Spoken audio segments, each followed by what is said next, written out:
শিক্ষা সংক্রান্ত গুরুত্বপূর্ণ আপডেট পেতে অবশ্যই চ্যানেলটিকে সাবস্ক্রাইব করুন, পাশে থাকা বেল আইকনটিতে অবশ্যই ক্লিক করুন। নমস্কার, আপনি দেখছেন শুভেন্দু একাডেমিক ইউটিউব চ্যানেল।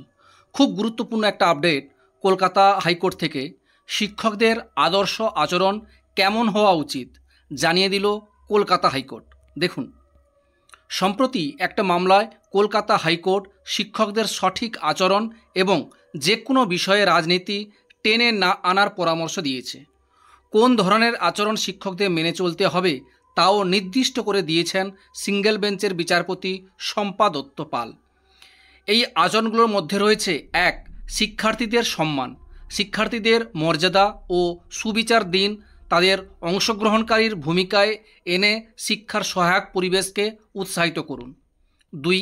যোগ্যতা, তাদের বিষয় এবং শিক্ষণ পদ্ধতিতে নিজের দক্ষতা প্রদর্শন করুন। 3. সততা, সমস্ত শিক্ষা সংক্রান্ত এবং প্রশাসনিক লেনদেনে সৎ এবং স্বচ্ছ হন। 4 নম্বর, পেশাদারিত্ব, শিক্ষার্থী, সহকর্মী এবং সহকর্মীদের সঙ্গে পারস্পরিক আলাপ আলোচনার যথাযথ সীমানা এবং আচরণ বজায় রাখুন। 5.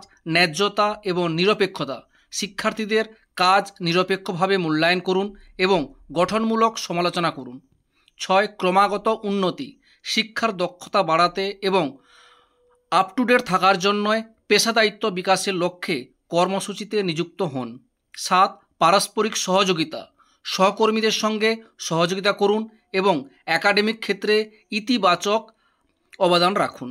8. প্রাতিষ্ঠানিক নীতিগুলো মেনে চলুন, শিক্ষাদান, গবেষণা এবং শিক্ষার্থীর সহায়তা সম্পর্কিত কলেজের নীতি এবং পদ্ধতি মেনে চলুন। এই ছিল একটা আপডেট আপনাদের সঙ্গে শেয়ার করলাম। ভিডিওটি দেখার জন্য অসংখ্য ধন্যবাদ।